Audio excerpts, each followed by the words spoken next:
My name is Chris Westerhold. I am one of the global practice directors at ThoughtWorks.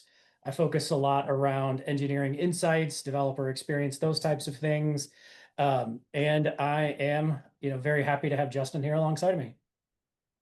Thanks, Chris. Justin Reock, Deputy CTO at DX. Spent a long time writing code, but the last almost decade now, actually, which is crazy, focused pretty much specifically on developer experience and the knock-on effects of developer productivity. And of course, that means AI. Of course, all roads lead to AI at the moment. So we kind of have this marked out as, kind of an AI workshop talking about metrics and how you could think about measuring, things around AI, but also what are some of the good fundamentals and how would you think about actually driving and delivering on some of that productivity from an engineering perspective. So I am always happy to talk for an hour and a half, but most people don't want to listen to that. So we're going to have a little bit of a blend of me and Justin kind of going back and forth. We'd love to hear your kind of thoughts or feedback as we kind of go through in the comments. We'll try to keep a good eye on that. So let's jump on in. Um, so I found some of these kind of stats really kind of staggering. I think we all are very well aware that software engineering is under immense amount of pressure, whether it's from speed, scale, delivery, doing more with less, all of those kinds of things. And some of these stats tell a really interesting picture of, almost 90% of people, say that they are being asked to deliver, kind of faster software, more reliable software, and it's a risk if you don't do that. Over 90% are investing in AI tools, and they all agree that like this is a practice that you really should have and drive forward. But according to a study from earlier this year, only 14% are actually realizing measurable enterprise-wide gains. And I think that's a really staggering set of, data points there that lots of people are pouring information into here, but they're not really able to either achieve those measurable goals or measure those measurable goals. And a lot of people clearly choosing Copilot. I think a lot of that might have to do with just the association with Microsoft and those types of things now. But you're definitely seeing, well, what's now Windsurf and Cursor really starting to take off when it comes to that. And there's a lot of you know ROI that you can start to think about when it comes to these, kind of coding assistants and those kinds of things and their ability to help drive you forward. But it's having an impact for sure. And based on kind of the Dora report from last year, that there is a pretty clear increase in documentation quality, and especially in the PR and PR reviews, you're seeing a lot of speed coming from that. And overall, like one of the fears that I know I had, and a lot of people probably would as well, is this kind of increase in code complexity, worse levels of quality. But the study here actually kind of shows the exact opposite. But one of the interesting bits that came from that is it actually shows that most teams have a decrease in throughput by about 1.5%, which is pretty interesting. And then the delivery stability down almost 7%. And so what that's, kind of leading me to believe is that when you think about that speed, cost, and quality triangle, you're getting the speed and you're getting the cost, but you're kind of losing out on some of the quality aspects and what makes kind of good software engineering. So, Chris, has And anybody put together why they believe that 7% decrease in stability? Like that seems like a really big chunk for a set of tools that are meant to assist. And you can see that there's an assist in every one of these categories. Has anybody figured out what the correlation is with that decrease in stability? yeah, yeah, well, I mean, I have an opinion on what I see from looking across a lot of organizations, really across kind of the industry. And like the thing that I see, the biggest problem is this kind of siloed approach to what people are doing with kind of AI tools. And you know, I talked a couple of years ago at I think it was Backstage Con, but it was around like you can make your developer experience worse. And with the adoption, a lot of these AI tools, you're essentially just dropping these things on top of folks and saying, good luck. Hey, here's this new tool. Go use it and hope that it brings things to you. And there is a, kind of a lack of looking across these different value streams. And we're going to talk about this a lot more as we kind of go forward. But you've created this kind of fragmentation that says, well, you know, as you're going through the software delivery lifecycle, hey, here's this random tool. Here's this random tool. We're using, V0 to help with our product side, and they're creating all kinds of documentation. Now it's getting shoved into your software delivery lifecycle. They're trying to use Claude Code or ChatGPT, or they've started to use Cursor with those embedded sets of tools, and you've made this ecosystem far more complex, and you have created more tests and all of those kinds of things. But what you're actually seeing is this kind of workflow disruption that says, well, what actually happens when things go wrong is more actually the better thing to think about. And you also have problems with scaling and even just really poor adoption patterns that say, well, hey, this team is doing it like this team is doing it like this. We've built all of this random sets of stuff. And so you have this organizational fragmentation that doesn't really seem to make a lot of sense. And really what that does is you see a, um, at the engineer level, if you ask them, how much time do you think you're saving? You'll see quite high numbers that say, hey, I feel like I am actually saving quite a bit of time. But when you start to look at that at a team level or a product level, or especially an organizational level, all of that tends to get chewed up and spit out because that's really not it's like, having a lake behind a dam and you're trying to drain the dam, but you have just a little hole. Like it doesn't matter how much more you pour into that. You can still only have so much of an organizational throughput. And so you have, these kind of organizational challenges that are there. And one of the reasons that I think you're seeing such a decrease in, um, kind of your quality bits is because you don't have good testing. You don't have good ways of working through your pipelines to be able to scale for what you're actually trying to do. Yep, I can shove out a whole bunch more PRs, but that isn't actually the thing that's slowing me down. Justin, I don't know if you wanted to add anything to that. Yeah, no, I think what we'll see is that this will improve, right? I mean, I think right now, to Chris's point, we've really disrupted a lot of workflow. We have organizations creating a lot more code than they were before. We have a lot more need now for oversight, especially as we move into like these agentic solutions that are doing their best to kind of create PRs on their own, but now need more oversight from developers. And so it's like you think about the entire deployment stability, the code quality is not the only component of that, right? Like we're not necessarily talking about change failure rate. We're really talking more about like the process of deploying software out into production. And so yeah, that workflow disruption and like literally I mean, just the increase in code now that you see kind of coming towards release, especially in the enterprise.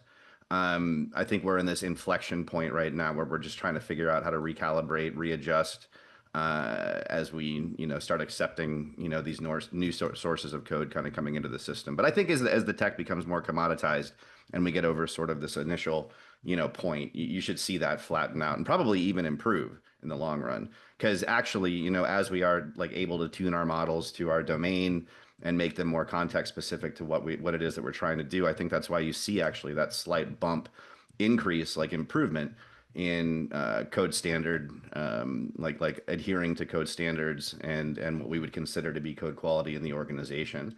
And that's after people have had a chance to update their system prompts, which we'll talk about as a best practice here, as well as like rules that the model is supposed to follow, so that we can make the output more and more domain specific. But the big point here is that like yes, these help with code gen, and they're starting to help with other things too, like reviews and documentation.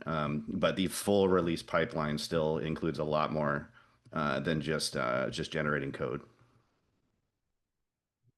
Absolutely. And one of the other things that, I've seen a lot of, and I think the kind of data tends to prove this out is, you're seeing a very different impact across this kind of scale. And, I tend to break this down into these four different categories of, you have kind of the coding folks, your software developers, your software engineers, and then architects. And, the ability for, AI and AI models to impact, kind of the act of coding is quite high.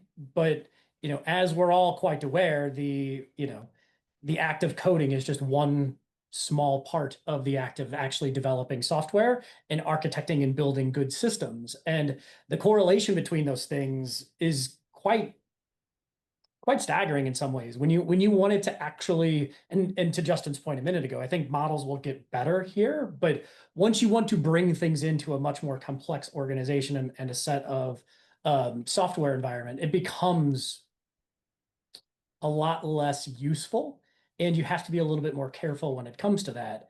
And that's where I think uh, some of that slowdown is coming as well, because you're expecting it to do more than it's really capable of. And the ways that I see people leveraging this the best at the current moment is by identifying those right use cases that can truly drive an impact without expecting it to kind of have leaps and bounds ahead of where you want to go. But in the end, like as things really mature over the next year or two, I think you're going to see this kind of curve flatten out that says, great, well, there's more data around good software systems and how you engineer those things and how you architect broader sets of tooling. You're going to get better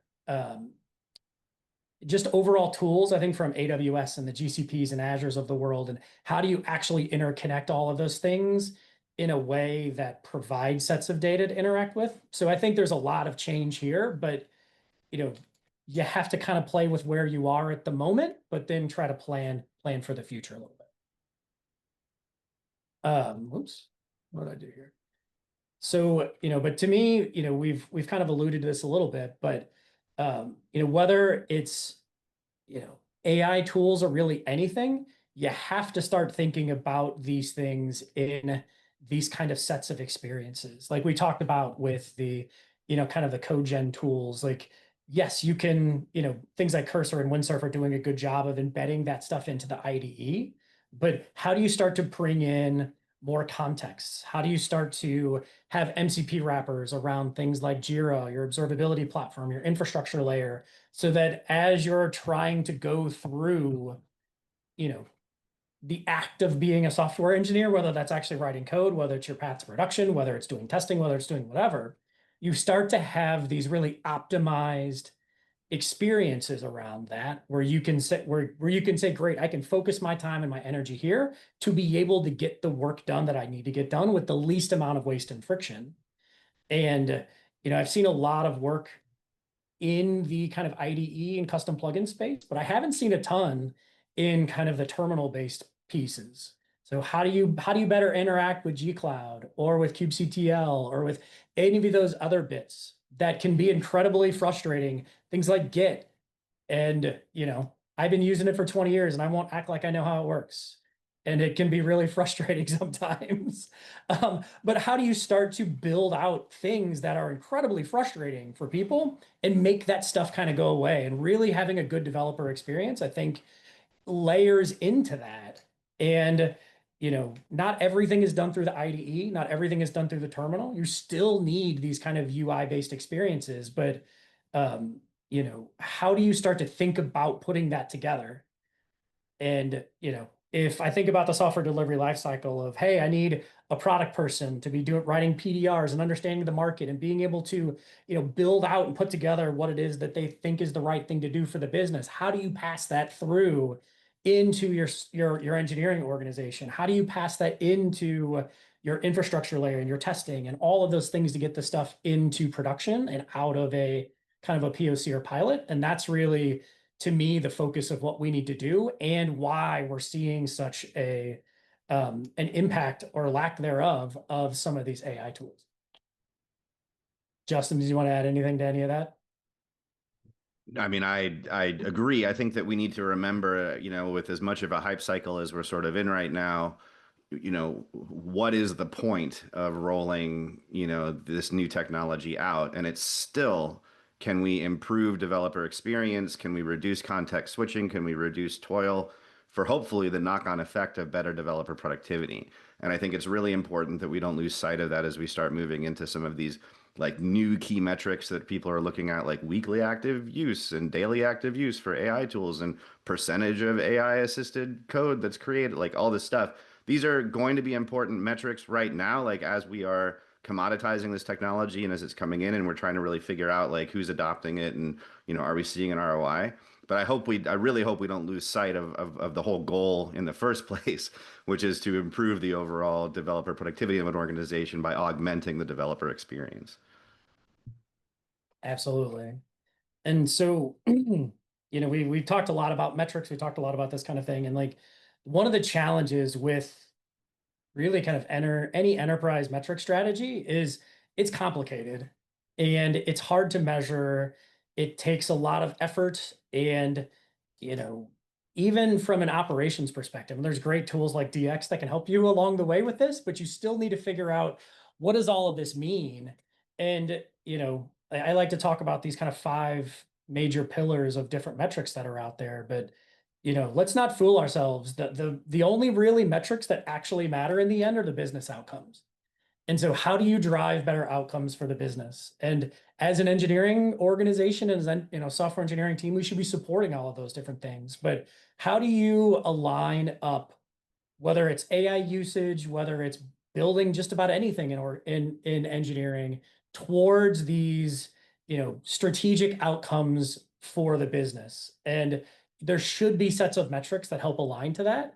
And, productivity is one of those, but it's not the only one of those. Because in the end, like, are you driving more, better EBITDA? Are you, improving your customer acquisition costs? Like, what are the things that you're actually trying to get to? And where a lot of us tend to focus is this build it right and continuous delivery section of, this is where the core 4 comes in from a DX perspective, and that speed, cost, and quality triangle. And like, how do you think about onboarding times and all of those different things? And then you have things like the DORA metrics, which are amazing for doing what they're doing. But we see a lot of people, or I see a lot of people kind of doing it wrong and trying to leverage the DORA metrics for things that they really shouldn't be used for. And you will see on here that I don't talk about AI metrics very much because, like Justin was saying, I think they just align into everything else. And if you're doing, we would never say like, what's the percentage of stories delivered through an agile methodology? Like that's a metric that most of us really wouldn't think about. And while we need to have some of these AI metrics, we should really just be putting them into, is it improving my mean time to recover? Do I have a better deployment frequency? Is my speed in getting to these business outcomes better? But to me, the thing that, really bogs down a lot of this AI stuff is this identification of waste and friction. And how do you figure out what the right use cases are from an AI perspective to be able to actually start to see those improvements? And, one of the things that we've already alluded to here a little bit is we'll just go buy a bunch of Copilot licenses and say, good luck. And, very rarely do you need more technology in an engineering organization. Most of the time you actually have many, many duplicates of things. And so when you're thinking about these initiatives and what are you trying to do, whether it's bringing on Windsurf or Cursor or, Copilot or whatever, what are the metrics that you should think about that will show an improvement, not only from an engineering perspective, but also from a business outcome perspective? It says, hey, I can actually get to a better outcome faster. And, to me, that is a thing that, we as engineers tend to focus on because we clearly love technology and that's the thing that we would want. But without the CFO writing a check to pay the bills, it's really hard to do. So lots of things here around kind of the metric strategy and those kinds of things, but it can be complex. But if you think about it, in my mind, through these kind of pillars, you're going to be able to put together a structure that can help show the value of AI and everything else. Justin, I don't know if you wanted to add anything more to this or not. No, I mean, I think I would just stress what I said before. I mean, obviously agree with everything we said because we put this workshop together. But I It'd think be pretty funny if you were like, no, no, this is all wrong. That's a bunch of nonsense. You don't need that. No, I would just underscore again that like these where while I think that the moment in time right now, it will be important to start looking at some of these utilization metrics and really trying to figure out like can we avoid shadow AI in the organization? Can we try to standardize? Can we try to like have feedback loops that improve the way that AI is working? And can we keep an eye on our quality? I mean, I think there's really only two big levers that matter with this stuff, and it's speed and quality, right? Like we want to move faster without actually like destroying everything. But in the end, the metrics like Dora to show us the health of our release pipelines, the space framework for trying to encapsulate, better satisfaction, better collaboration in the organization. These cultural markers, I think, are what are still going to be left standing, in a couple of years ish, whatever this takes, as we commoditize and as we fully absorb this technology. It's so interesting to look at the last cloud hype cycle and look at all the new metrics that were introduced that are just background now because, it was a moment in time while we all tried to rush our apps out to the cloud, and now we're kind of mostly there. And so we're back to what mattered with these business outcomes kind of in the first place. Absolutely.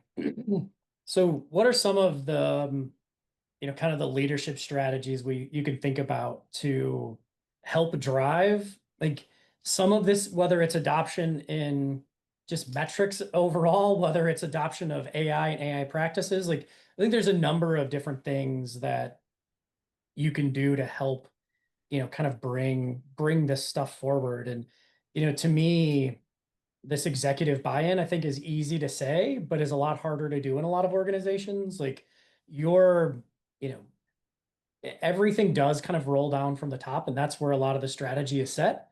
And if you're trying to, bring in AI just to axe a bunch of people, you're going to get what you deserve when it comes to that, like to the outcome of that. If you're trying to drive better productivity and, improve developer experience and become a place to work at, I think that's a whole different thing. And culture is going to have an awful lot to do about things. And, by being open and very kind of forthcoming with what you're doing and why you're doing it and the metrics associated with it, I think you're going to get a long way. And it's one of the things that I actually really appreciate about the DX platform is very open when it comes to metrics. You can gather them, you can all see them, and that's one of the ways that you can drive that in. Justin, did you want to talk about some more of these? Yeah, so one of the things we noticed early on as we were starting to look at, metrics and just sort of talk to people and learn how these kinds of rollouts were going from those that they were very unevenly distributed. Like we found some organizations that are like, "Oh yeah, this is definitely moving our top level KPIs and like we're really seeing these productivity improvements." And other ones a little bit more skeptical, like, "I don't know, I think it might actually be making some things worse in some ways." And so we talked to, we interviewed as part of the sort of the next part of this workshop, the use cases and best practices that you're going to see around the use of this technology. They didn't come from a vacuum. We didn't make them up. We interviewed a lot of S-level leaders, as well as just a lot of developers who were reporting positive outcomes. And we tried to establish some patterns, like what are these organizations that really seem confident that they're doing better, like what are they doing, what are they encouraging? And so yeah, these are things like, for instance, executive buy-in. Not that I think anyone has any problems right now with executives being like super bullish on AI. In fact, that's even problematic to a degree. But I think that understanding the buy-in as more like, okay, what we really need to do is make sure that if we're going to roll this out to our engineers, that we're proactive about teaching them the best ways to use this technology, making sure that we're unblocking as much as possible some of the best use cases, like needing to be able to train on the code base for backend software, like making sure that as much as possible, we're trying to remove barriers in terms of compliance and security so that we can actually get good results, especially out of our domain specific and more backend kind of code. When things work, when we actually see improvements on a team, we need to evangelize that to the rest of the organization, but not in a way that says, hey, if you don't do this, we're going to fire you, or that this is so successful that we don't need developers. We are far, far from that. I mean, and we're seeing that with like the Klarnas and the Duolingos of the world, like clawing back these hiring changes that they made and now trying to bring more humans in. But to do this, we can like reduce the fear of AI, and that is definitely a leadership strategy. Like you need to come in with the attitude that we are going to try to reduce toil, maybe even redefine toil in some ways, things that you don't necessarily need to worry about as a developer anymore, so that you can augment and use this as a force multiplier and be able to transcend what you were capable of doing before. That's really what the outcome of all of this should be. And then we cannot get rid of human oversight, testing gates, all these other parts that Chris was talking about before, so that we don't, just kind of trade all this new velocity today for tech debt a year from now when our code base is less maintainable and harder for newer developers to approach. And so we need to keep our compliance. We need to keep our trust. In fact, I think it's even more important. We're starting to see the resurgence of QA teams, which is really interesting. But then these QA teams are actually a little bit more specialized. Like they understand how LLMs are going to break and hallucinate, and they understand how to tune the models, system prompts, cursor rules, whatever it is that the organization is using in response to where we see the LLMs do things that might slow developers down instead of speed them up. And then ultimately, I think it's up to leaders to also understand, and I'm sure everybody in this call at this point has heard one version of these cliche over the last year, which is that AI is not coming for your job, but somebody really good at AI might take your job. And so, as a leader, it's important to make sure that we give all the education and enablement so that we can turn our engineers into effective AI assisted engineers and give them the opportunity to learn about techniques that are likely to benefit them for the remainder of their career. Absolutely. So, I think this next section is really about, kind of what can you do now to improve not only your skills and ways of interacting with kind of AI, but also driving better productivity and all of those other things, and hopefully make your life just a little bit easier when it works, when you're working with, kind of the AI tools. So Justin, take it away. Great. Yeah. So this is sort of split into two sections, and we're going to start hopefully feeling pretty workshoppy at this point. We do have code examples, prompt examples, and all this kind of stuff. Again, this did not come from a vacuum. These best practices that we're about to go through were kind of a confluence of what we saw S level leaders who were reporting success and increased productivity and organizational efficiency coming out of utilizing this technology. We just asked, like, what are you doing when you go to educate your developers on this stuff? What practices are you recommending? And then we just found the overlap, the confluence between those different leaders and put them into the guide here. This guide is available, by the way, in more like PDF form. We'll advertise that at the end if you want to go take a copy of this. It is literally meant for engineers. If you're an engineering leader, you can just like forward this on to your engineers to learn from. So if this is interesting and compelling, we do have this in a portable format that you can share with the rest of your organization. So we're just going to go through a number of techniques that I would really encourage you as an AI assisted engineer, or for you to encourage your own engineers to be a little bit more reflexive about when you're using this technology. And the first one is meta prompting. So there really is a right and a wrong way for the NLP engines and for the LLMs to understand what it is you want to get out from them.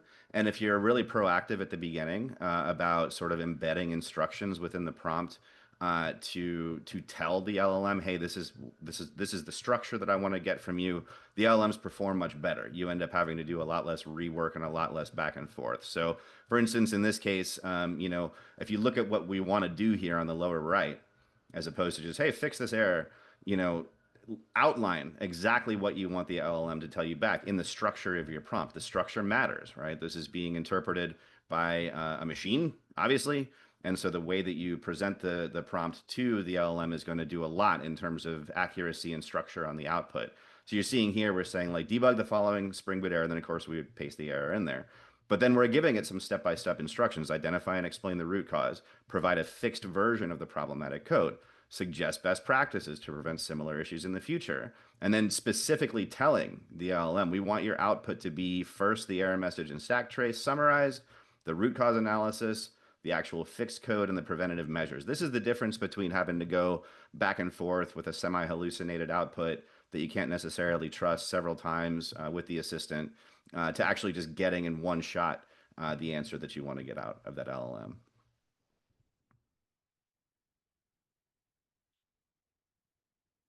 So the next one has actually become one of my favorites. in terms of not just time savings generating code, but actually thinking through what it is that you want to do. Because you can recursive prompt or prompt chain. I refuse to call it vibe coding because this is more structured than that. That will allow you to have to go all the way from a planning session with one model, right? So I do suggest actually using multiple different types of models where I'm literally taking the output from one conversation with the assistant and using that as input for the next prompt that I want to send into the assistant to create a full workflow rather than a single prompt. So I can chain multiple tasks together that build on the previous output, and I can even switch model types in between. This can save a ton of planning at the very beginning. So you see this example, we're saying, hey, you're a mobile developer, and I'm a mobile developer, me the human, you the LLM are a senior React Native architect. Let's have a brainstorming session, and this is key right here, where you ask me one question at a time about the following requirements and come up with a specification, right? So I want us to have a conversation. And then based on that conversation, I want you to create a spec, almost like a requirements document that I can then turn around later in the workflow and feed to a reasoning model and maybe even feed the output from that reasoning model into a code generating model. So I can go right from planning to scaffolding.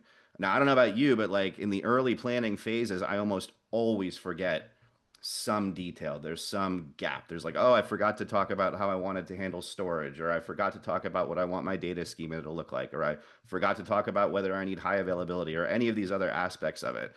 And one of the nice things about having this conversation and this planning phase in a recursive prompting workflow is that the LLM is probably not going to forget those steps, right? It'll be 40, 50 questions of this workflow where a nice, comprehensive, and almost gapless specification will get created for you. And then, like I mentioned, you can take that spec, feed it into a reasoning model, and say, okay, now that we've had this conversation, this spec, I want you to break this up into units of work. I want you to say, step one, this is what we're doing. Maybe even supply a prompt example. Like what prompt could I use to perform this next like step of work? And you can stop there if you want. Like you could take that output and hand it to a developer to say, okay, go make this work. Or you could feed that into an agent or somewhere in between, like a cursor, or even just a code generating model like Mistral or one of these, and say, okay, go ahead and scaffold and create a scaffold for this spec that we just came up with, and it works surprisingly well. And we'll look at a different example of this later under use cases, but this is one that I've really become more reflexive about, which is hard for me. I've been writing code professionally since the late 90s, right? These are new muscles, and I had to get over a lot of like my instincts to be able to start trusting the models to do these things. And do they make lots of mistakes? Yes, but when it comes to these types of practices, you're actually going to see a lot of benefit from this. One of the other things I've seen happen a lot here and things that we've actually been using internally is by essentially creating agents focused around something like this. Like, what is the problem that you're actually trying to solve? And instead of needing, a software engineer, like every time I got to come in and I got to write all of these things to remember to make all of this happen, you can now start to craft experiences for people that says, hey, like, are you starting something new? Here you go. You can use this base and you can start to make sure that it's connected up with everything. It has the right context included, any ADRs that you may have or design documents or like all the stuff that goes and makes your project kind of specific to your project. But instead of needing to add in all of the context to that, you can now start to standardize some of that and make it to where, you know, you're essentially lowering the cognitive load. So instead of, me remembering, oh, I got to tell it to give me these four different outputs and all of this different stuff, you don't necessarily need to do that anymore. And that can save in a lot of additional time, but can also be harder for people to adopt because they may not understand it as a little harsh. They may not understand the benefits of what it can bring and some of those things. And that's where some of this evangelism and other things comes alongside of it, where you can build these really great, seemingly really efficient things to get people a part of, but you can struggle to get people to actually use it. Totally. So this is just sort of expanding on this example. So like these are the questions that are coming back. Like this use case was about converting an iOS and Android app to React Native so that we can have a single code base. And so it's like question number one, what are the main features and functionalities of your existing mobile app? And then they'll ask, more and more questions, and it'll usually tell you like, okay, final question, in this case, targeting just phones, or does the app need to support tablets or other form factors? And then you would, then literally my prompt after that would be take the following chat conversation and create a blueprint that can be followed by a mobile developer to create a mobile app that matches the spec. And just noting again what it is that we did, giving a little bit of meta prompting here to say, here's what each step should contain: a step number, summary of converting this, example prompts, example unit tests even, and then you would just literally copy paste the full transcript output from the previous conversations. I think that this stuff is going to become less manual. There is still a lot of like, okay, take what I got from that and put it in somewhere else. But as we start moving into like these AI gateway patterns that are starting to emerge and model mesh patterns and stuff, you're going to see more agent to agent communication taking care of these parts of the workflow. But even now, like you can come up with a spec that's going to be a great spec. And for me, this is work that used to take days of back and forth in the planning. You can now have something highly usable in just sometimes just a couple of hours of conversation with the LLM. So it is a very, very powerful workflow. Okay. So actually, Go before we jump to that, there's a question from Nicola, and he said, "I believe Professor Jules White from Vanderbilt coined the term flipped interaction pattern. Where you treat the LLM as a persona with the domain knowledge that it's asking user questions, and by providing answers, the user is gearing discovery in the desired direction." I actually really like this pattern a lot. I want you to ask me questions is, I think, a far better model in a lot of these, because I don't think this is a hot take anymore, but LLMs are far better at um, answering these types of questions and creating new things. And so if you can flip that model around and say, hey, like, I want you to ask me questions about this particular problem. Like, hey, take this thing that I've done and pick it apart. And there's a bunch of different ways that you can kind of use this kind of prompt chaining and ways of thinking about it to be able to not only make the output better, but also to allow you to learn through the process as well. And one of the patterns I see people really struggle with, and I think this is more of a human problem, is just, oh, take the answer and just move on. And if 10 years ago a junior engineer came to me and said, hey, I copied this off Stack Overflow and threw it into a PR, I would have not been happy. And right now, we are very much accepting something that is about 2 steps above Stack Overflow being pasted into a PR. So, by leveraging these different kind of prompting techniques, you can really get the kind of the productivity gains that you're hoping for. Justin, I don't know Totally. if you have anything to I see there's this, and so yeah, thanks, Nicola, for that observation. That's excellent. And we have a question from Robson too. Like, is there a course, something else to get these insights? So I mentioned before that we do have everything that you're going to learn here in like a PDF form that you are welcome to just share with your teams, and that's been very helpful. In fact, we've heard from some engineering organizations that it's now become like required reading for their teams. I can also deliver this workshop ad hoc. Feel free to reach out after. And I know that ThoughtWorks has a host of services on top of that that are going to be even more comprehensive for being able to, really train and enable teams on these practices. Justin, Chris, a question for you real quick. Have you guys toyed with sort of the higher level chaining or recursive type prompts where you use a prompt to create like not just your spec, but like your product requirement doc or your marketing requirement doc, take the PRD, MRD to drive your epic creation, like in Jira through a hook, use that to create your test plan, your automation plan. That also builds your TDD platform, so that way your engineers can know exactly what to build by step. Have you played with that bit by chance? My team is starting down that path right now. I'm just wondering if you guys have done that and what your experience is with that. So, we're mostly studying what other organizations are doing, like large organizations. I can't name names, but we just hosted a dinner, Chatham House rules kind of thing. We just hosted a dinner though a couple of weeks ago where there were 10 very senior engineering leaders from companies that you've definitely heard of, and every single one of them is going down that path.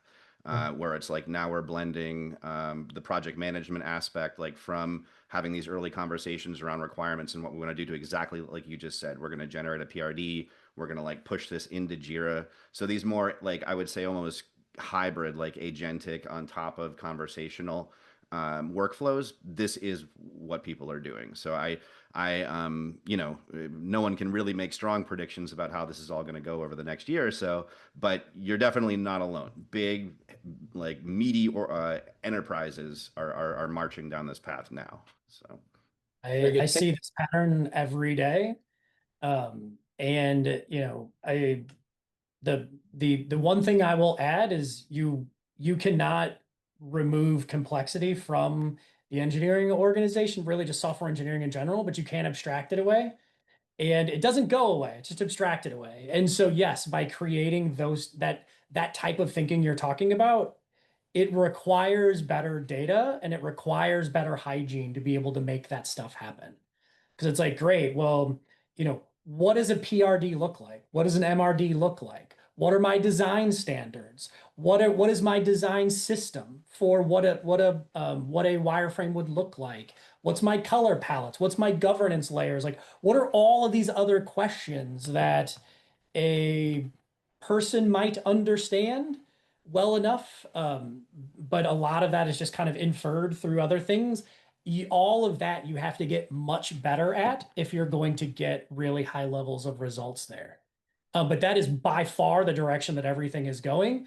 And the idea of kind of dropping the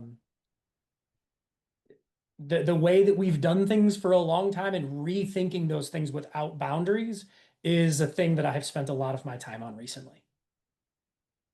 we're even seeing like for low risk applications like plugin development and like API layers and things like that. Traditional non-builders in the organization who are very familiar with the product, like TPMs, using some of this technology to be able to do something that you just wouldn't want to pay a full stack developer to do, right? Because they're like easier and more low risk tasks. Then you free up your full stack developers to work on the more sophisticated stuff. So yeah, there's a lot here. There's definitely a there. So. All right. Um, so one shot, few shot prompting. This is kind of similar to meta prompting, except from a coding perspective, it's not even just about like having a better structured prompt that's going to be easier for the LLM to interpret what it is that you want to do, but it's actually like providing a code example of a structured bit of code that you want the LLM to be able to replicate. So the opposite of this is usually called lazy prompting. Like, so the don't section of this is write a Spring Boot REST API with a hello endpoint. And it can do that, and you'll probably have to iterate it over and over again, especially to fit into the code styles that might be important to your domain. But when you actually say, like, here's an example of a structured REST API design, now, as you can see at the very bottom, it's still in the it's in the font that makes it look like it's code, but this is part of the prompt. So we actually said, here's an example of a structured REST API design. Here's a snippet of code. And then now generate a hello controller that uses a hello service layer, returns a DDO instead of plain strings, follows a RESTful response. So again, this is like a specific kind of form of meta prompting where we're actually saying, here's what we want the output code to look like.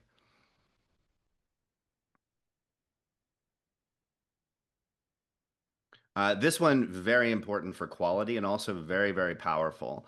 That takes time, right? This is tuning and calibration. But most enterprise AI solutions are going to allow you to update what's called the system prompt. The cursor likes to call them cursor rules, but it's basically the same thing. That underlies every prompt that's sent into the assistant so that you don't have to provide like 2,000 characters of domain specific context every time you want the AI to do a thing in the way that your business does things. It is a bit like templating. The rules contained in this prompt are going to apply to every system prompt. And what you want to do really is you want to establish a feedback loop between engineers and folks who have the keys to being able to update system prompts. If you're hosting the models on your own, which is increasingly more common, every single one of the mainstream models has a way as part of the interface to the model, whether it's Docker Model Runner or Olama or any of those things, to provide the system prompt context. But like, for instance, in this example, we're saying like, you've been observed making the following errors. You're proposing outdated Spring Boot versions, so older than 2.6. You're suggesting deprecated Java methods. You're returning code snippets that contain syntax errors. So I'm going to send you this new set of rules, like always provide code snippets that use Spring Boot 3. Verify that you're not using deprecated methods. Double check that any code snippets are syntactically, balanced. And so this is something that you build over time, right? This isn't like a one-shot deal. You want to make it easy for your engineers to report when the tool is doing something it's not supposed to do, and have this sort of feedback loop established where admin or whomever is responsible for making sure that we keep this up to date. But this is incredibly powerful because over time, this is part of how you can get better about enforcing specific standards and practice and things like that that work for your domain. It can make your experience generating backend code so much better. I mean, I think like, front end has an advantage because if I'm like, vibe coding on some TypeScript or React or anything, like that's going to execute in the browser within the context of the DOM, and it's sort of going to like execute the same way for everybody. But backend stuff, especially we start getting into like custom PL SQL, all these kinds of things, like it's just so much harder for the LLMs to get that stuff right. And so these little details over time will build up into very powerful system prompts that can make the output a lot more deterministic for your domain.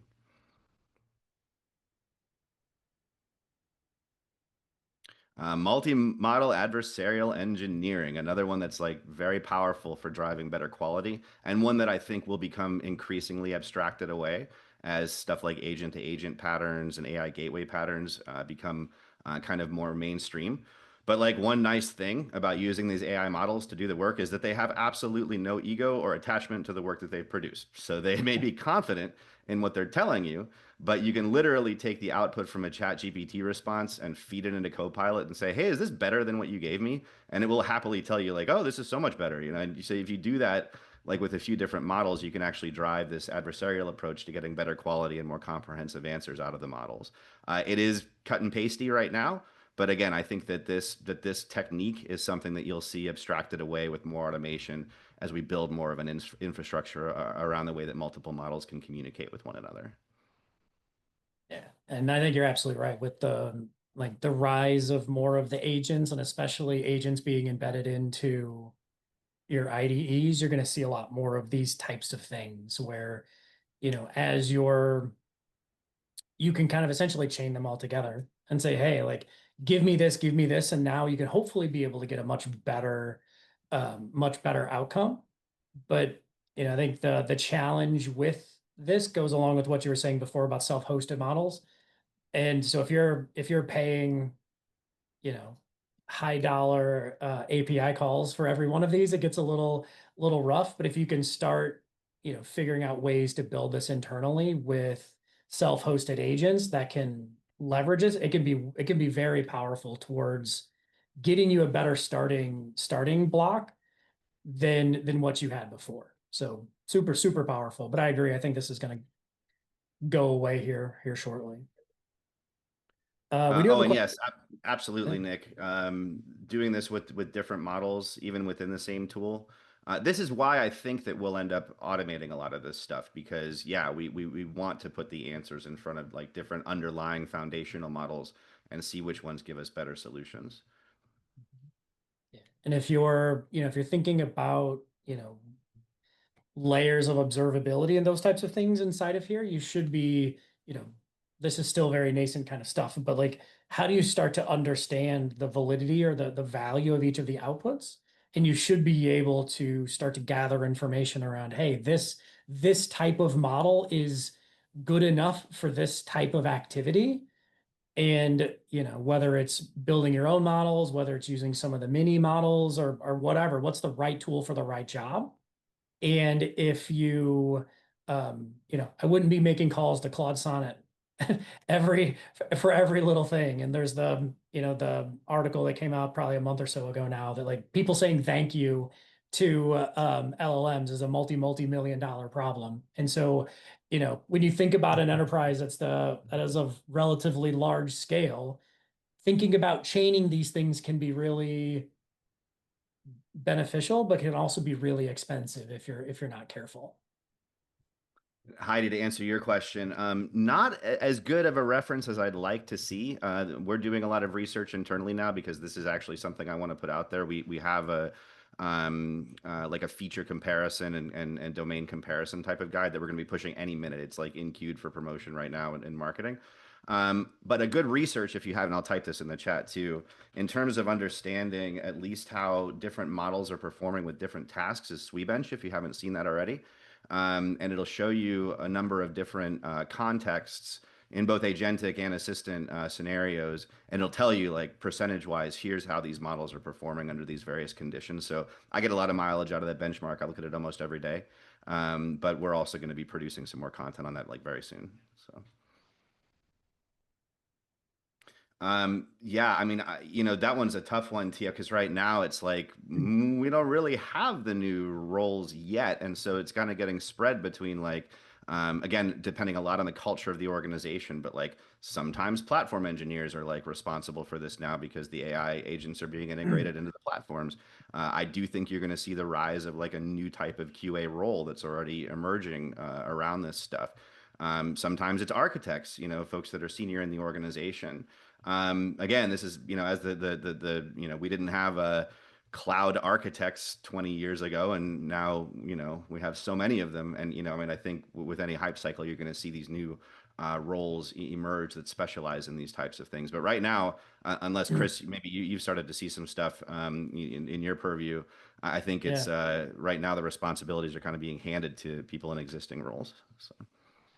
They are. I'll share just another quick thing just because it kind of leads into this. But like there's kind of these four different layers that kind of talk about this particular problem, and I think different people are going to take on different things. Like I like alluded to earlier, this data layer is going to become far more important when it comes to how do you access different systems? What are all of the things that you need to be able to have access to from that model layer, but then what's the infrastructure that's going to do it? Like how do you start to provide that foundation for things to work on? And I think that's been, traditionally kind of the platform engineering space, along with kind of your data engineering and those types of things.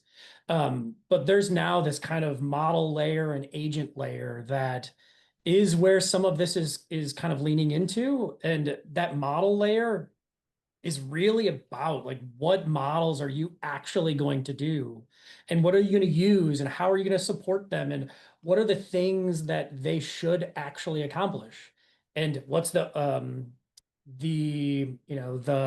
observability and FinOps and all the other things associated with it. That's where all that's going to sit. I believe that those are going to end up being a spinoff from like a platform team.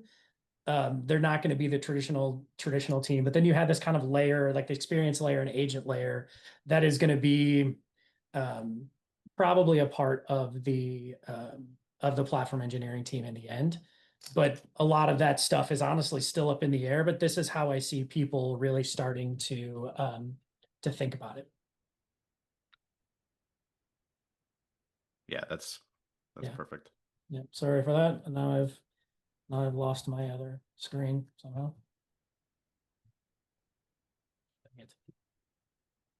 There we go. Okay. So we're going to whip through some of these now because I imagine that an hour went by quickly and we've only got a half an hour left.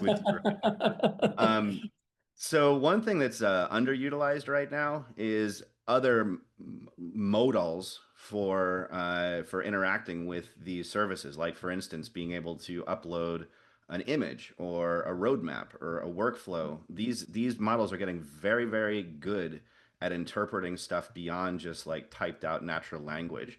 So like in the example to the right here, we're like, this is of course a very simple example, but just to illustrate the point, like we have this decision tree that's like, what should I do today? Are you indoors or outdoors? If I'm indoors, am I alone or in a group? I should read a book if I'm alone. I should play a board game if I'm in a group. Or if I'm outside and alone, I should take a run. And if I'm inside in a group, I should go play pickleball, right?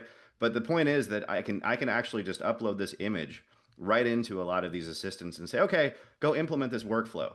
So instead of actually trying to type out and describe the workflow, try an image. And also, that little microphone button is there now in most of these, including embedded in your IDE. And some of the S-level leaders that I spoke to, mostly with remote employees, said that they've actually seen these workflows speed up as much as 30% using voice input as opposed to typing everything out. I've heard this called true vibe coding, where you're just like talking to the model and not even typing anything.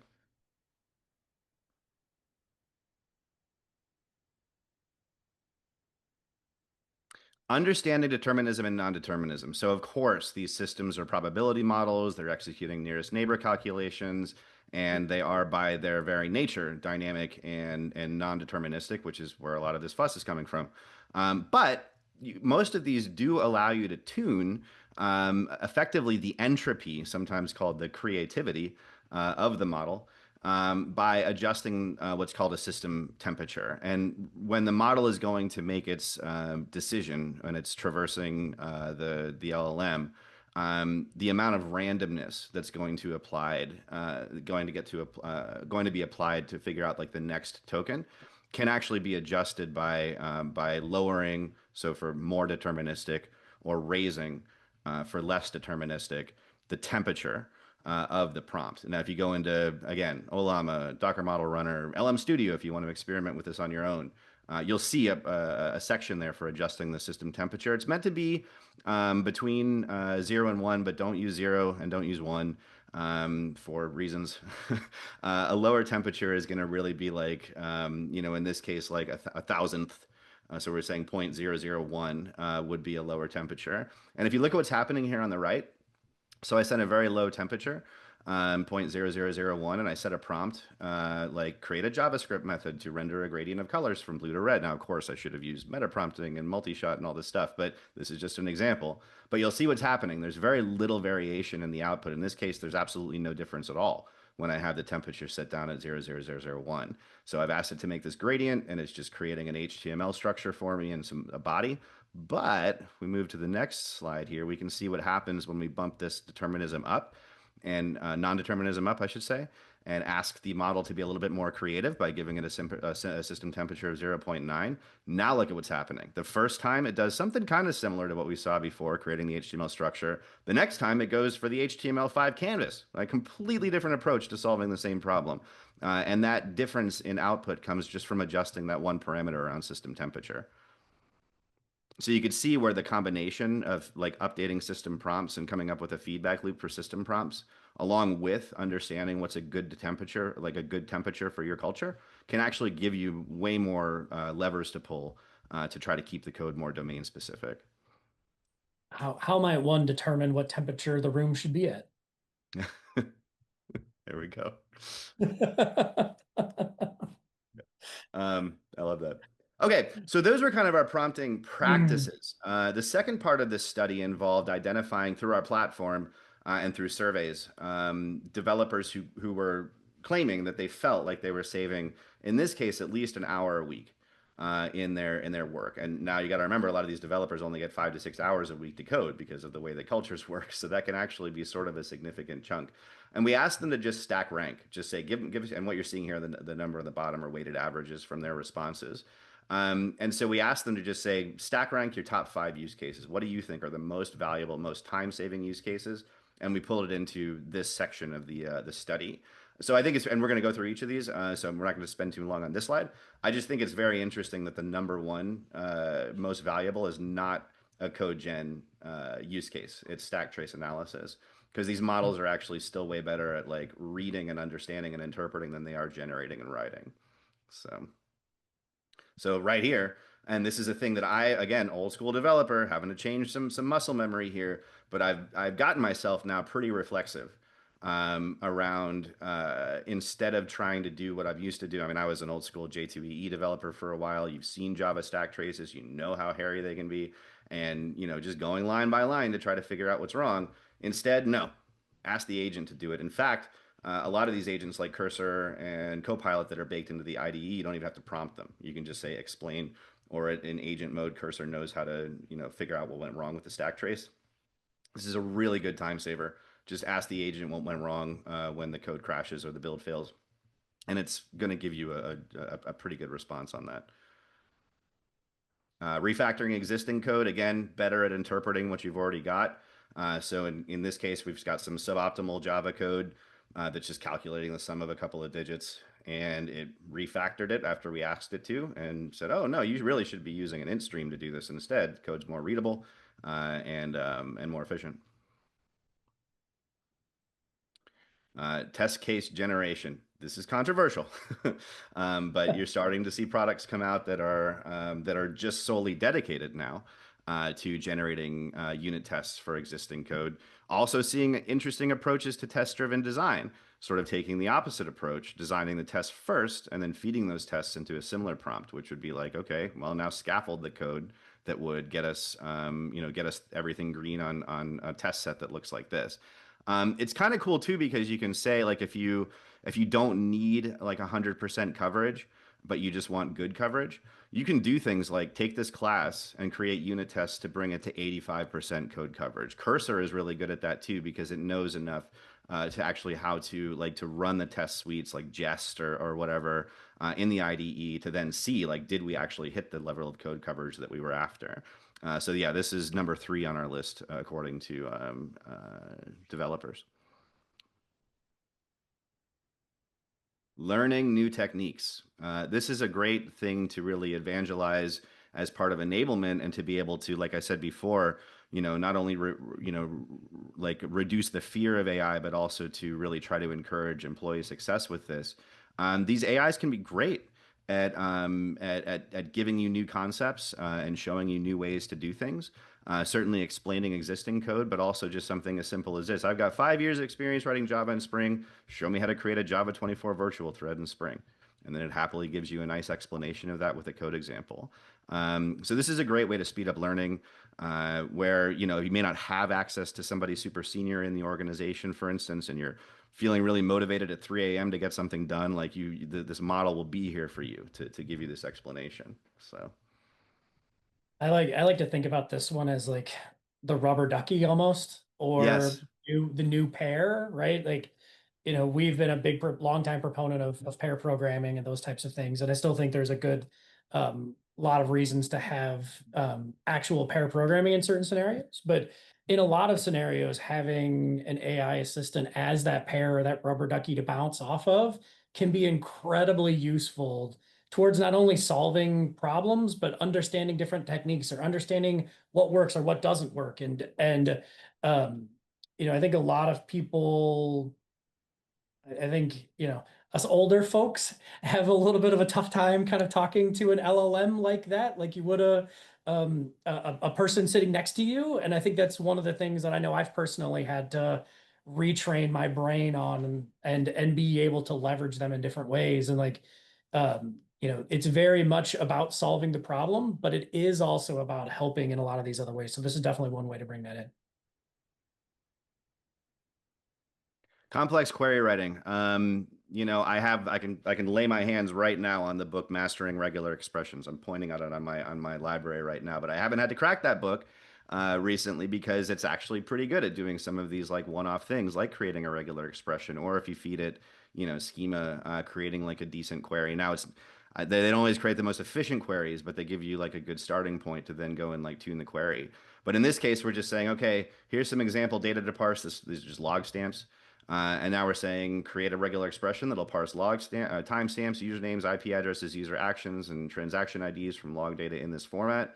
Then we just gave it the raw format. And then step 2, generate actual Java code that will integrate this regex for you. So, I know a lot of us, like, we don't have to do this every day. But we do still have to do it. And rather than going and, spending some time saying, okay, I need a quick refresher on regex, or I don't remember what exactly this wildcard is, or I don't remember what my slash command is supposed to do here, let the LLM do it. It does a pretty good job. I think and I think I mentioned this earlier on, like there's a lot of other examples for this. And like, I like to consider myself post-technical at this point. I don't write a lot of code anymore. I talk about it much more than do it. And it's just easy to forget some of this stuff. Like oh, well, what's the right, terminal command for AWS or for GCP? I think I made fun of like Git commands earlier, like all of that kind of stuff. Like, what's the easy, like, if you don't do it all the time, it can be so frustrating. Even if you do, it can be frustrating to remember. And, you know, thinking about, you don't have to store all that in your brain anymore. There's lots of other harder problems. And, leveraging things like this is a great way of being able to just to make your life a little bit easier. Code documentation. And I would say, there's several different approaches to this. Cursor's really good at adding comments to existing code. And you just literally just say, hey, add useful comments to this to make the code more readable and understandable. It can also generate markup for you. So like in this case, we're actually saying generate documentation for this code in ASCII doc markup format for this code to be read by other developers. So again, like another good example of where, the agent or the LLM is pretty good at like interpreting what you've done and then turning around and retranslating that into like, for instance, documentation markup. We talked a little bit about building these more hybrid agentic pipelines. There are already companies that are implementing as part of a full workflow, like, okay, you just committed some code. Great, we're going to generate the unit test and we're going to create like the ASCII doc or the LaTeX markup for afterwards. Yeah. So we will be sharing these slides with the PlatformCon folks. And there is, if you just go to getdx.com, you'll see the guide to AI engineering that this is all based on. If you want to download the PDF version of this. Yeah, I think one other thing that I'm seeing in this space is, I was talking to a client the other day that had 2 million pages in Confluence. 2,000,010 to 2 mil, like there is no number over that that's going to actually make the problem go away. And the creation of more documentation like that is not always necessarily better. And so, one of the kind of the anti-patterns that I see a little bit is like, oh, I'm just going to use this to create just more stuff to throw in Confluence. Like, that's not really helpful. Like, to most, right? Is it not, wouldn't it be better to be able to have an LLM pointed at a well documented and well commented code base to then be able to produce the answers essentially in real time and not have to have this mountain of other documentation that's not actually very helpful towards getting the job done?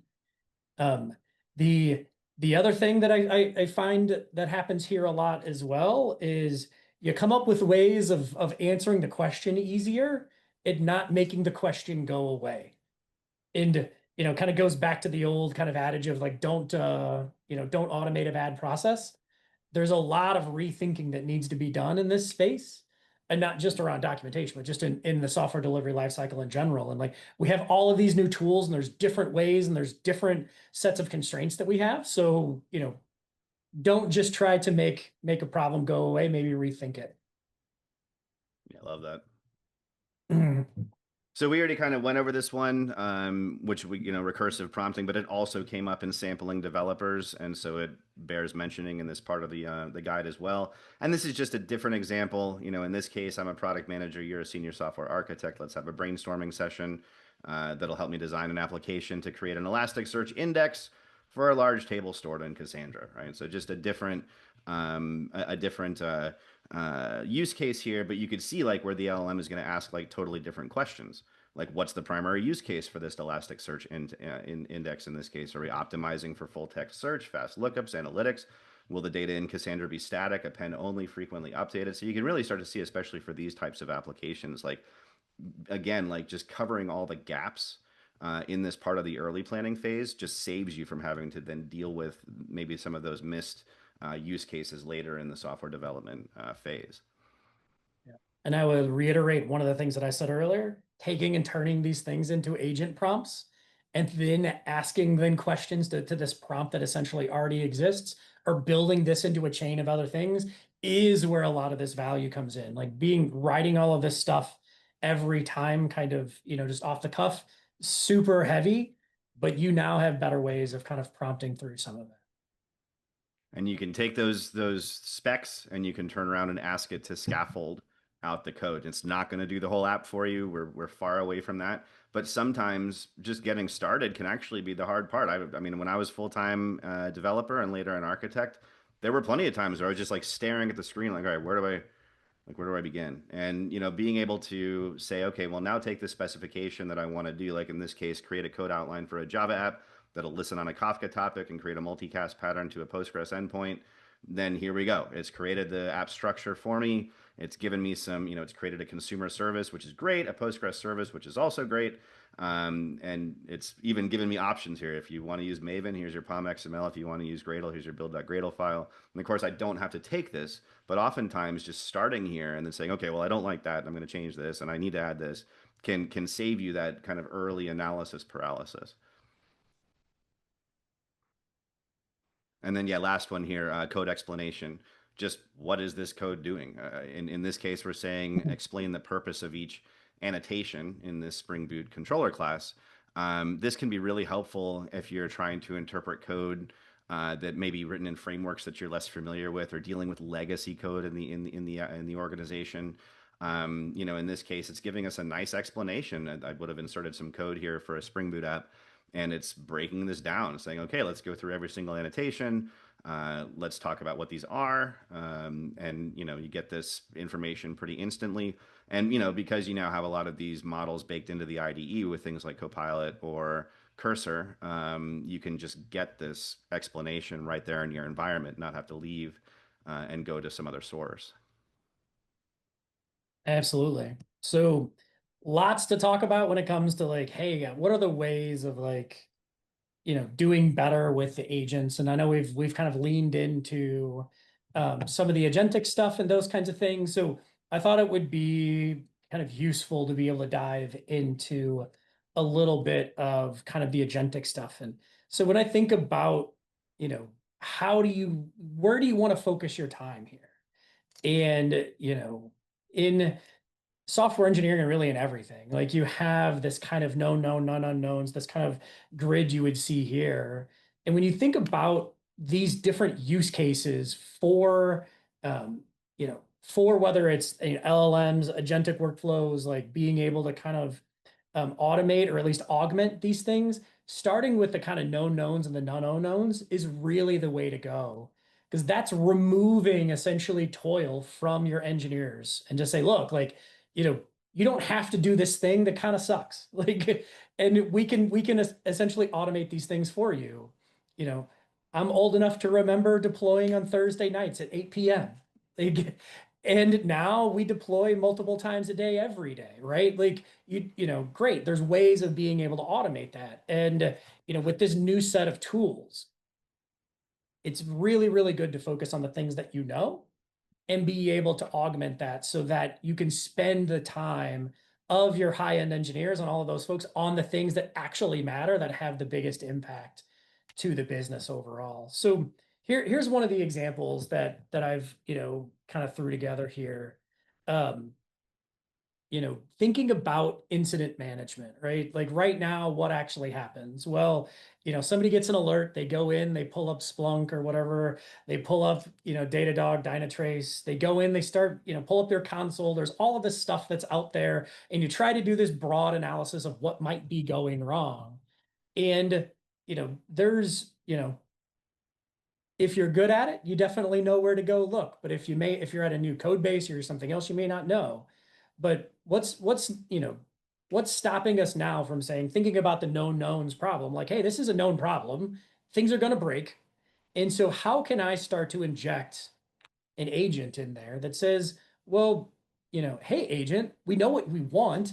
Now, if you think about bringing in MCP servers, those kinds of things, having an observability platform, your knowledge management, view into your infrastructure, and now say, hey, agent, hey, we have this incident. Go out, grab all of this information, reason against it the best you can, and now come and provide me with a report that says, hey, this is what I think might be broken. Here's all of the stuff that's there. Here's even what I think the root cause might be.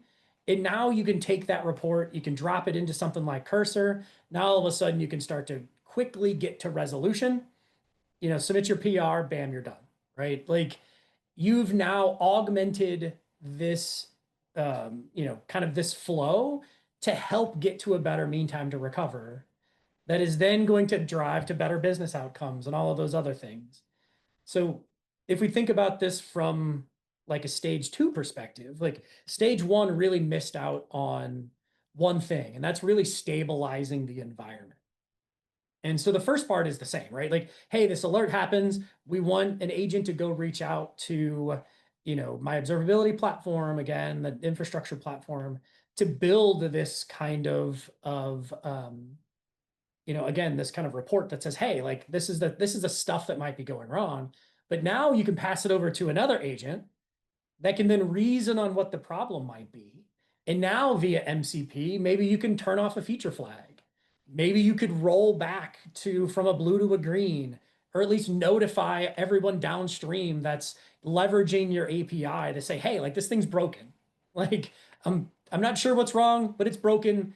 And especially in the data world, there was something you don't want to poison the well, right? You don't want to pass data downstream poorly if you don't have to. But how do you get to that level of stabilization to then get to kind of create that report to then have a human go in and fix it?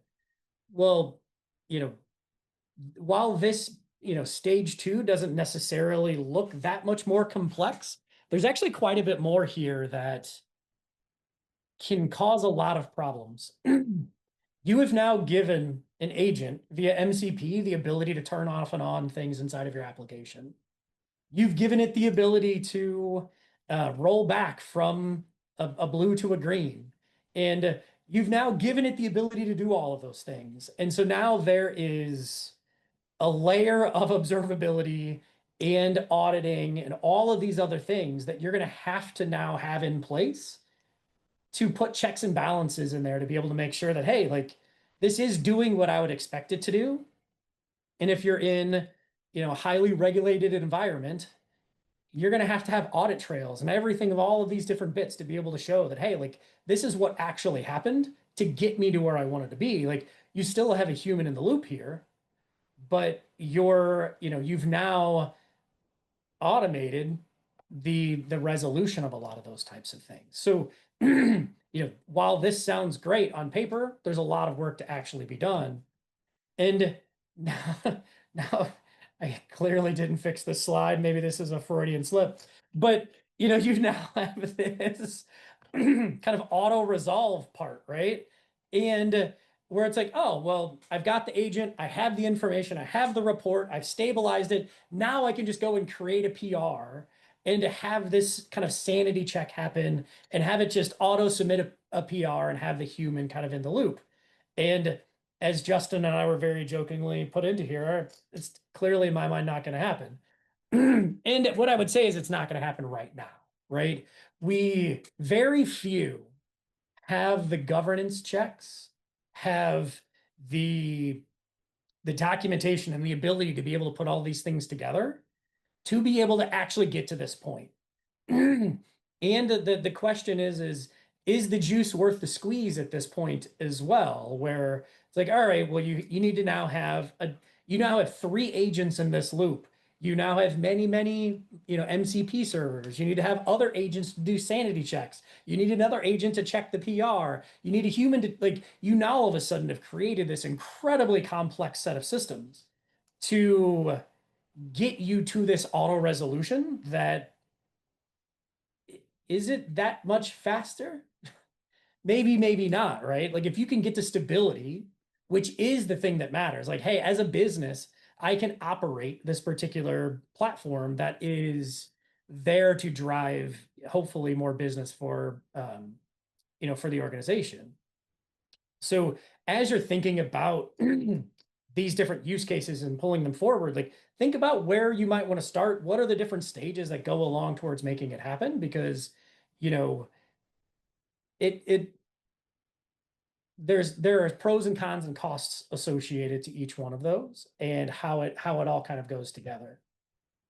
And so to me, like, you have to really have this kind of layer of thinking that says, great, well, you have to be able to measure things, identify the problems, pull all of that together. You have to understand and validate those use cases. And before you can think about even scaling this out across an organization, what does that look like?